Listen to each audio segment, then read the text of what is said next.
Jean-Paul Gaultier.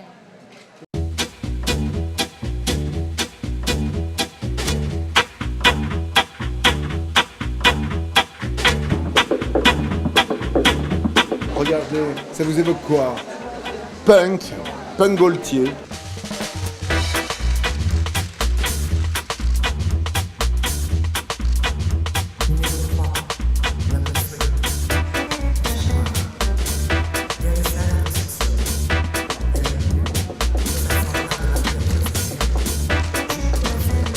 C'est punk cancan en vérité. C'est-à-dire que c'est un mélange de trois éléments. Le punk, aussi le cancan, le French cancan, donc très français, donc très anglais, très français, et puis aussi très français, la haute couture. Donc c'est le mélange des trois.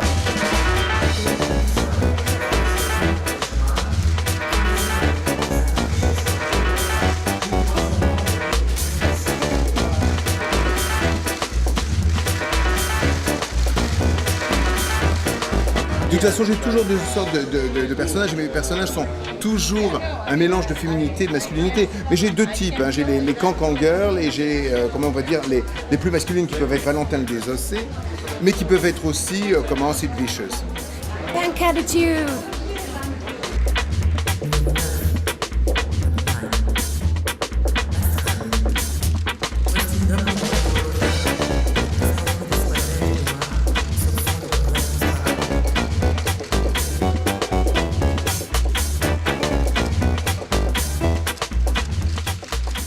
Le punk, je veux dire, parce que c'était un choc pour moi. Je veux dire, la culture punk avec les vêtements aussi, c'est Westwood et McLaren qui ont stylisé, on va dire, le mouvement lui-même.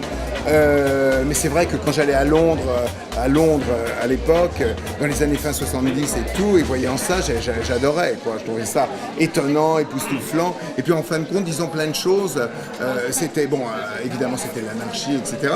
Mais c'était aussi certaines valeurs, certaines choses. Je me souviens de mes traumatismes quand j'étais dans Je sais pas tout, par exemple, et que où ce n'était bien que si c'était beige et or, ben là, ça montrait du noir. Je parle vestimentairement, hein. Ça montrait donc du noir, ne pas avoir peur du noir, ces coiffures insensées, une espèce d'audace incroyable et en même temps extrêmement élégante. Je crois que je trouvais ça déjà très élégant.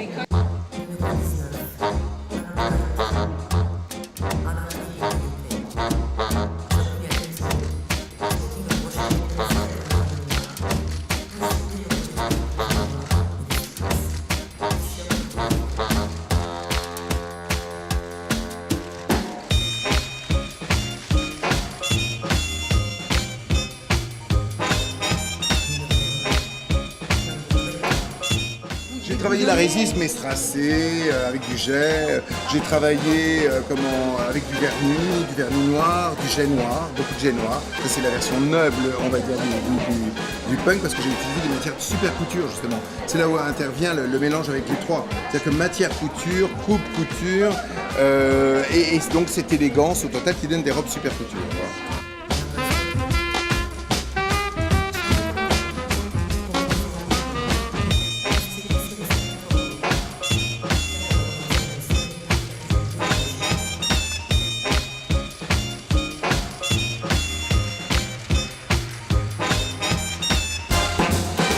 Très jeune, j'ai vu un petit peu enfin à la télévision, je voyais donc un petit peu des revues où ils montraient le Moulin Rouge avec le French cancan, les femmes qui soulevaient donc leurs jupons plein de volants et tout. Je trouvais ça magnifique.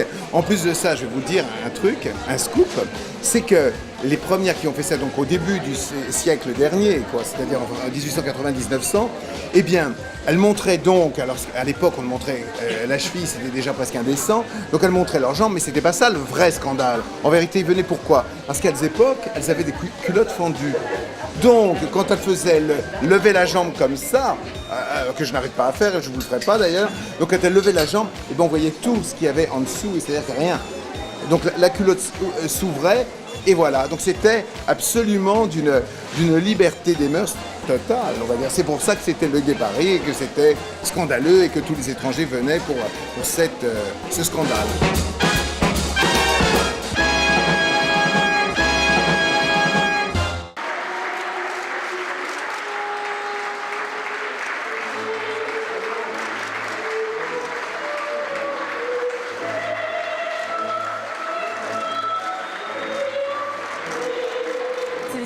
se rapproche des choses, on n'est plus du tout dans des codes bourgeois ou autres. Il y a une mariée qui est un marié, il y a une mariée qui danse un peu le cancan et qui est punk et déjantée.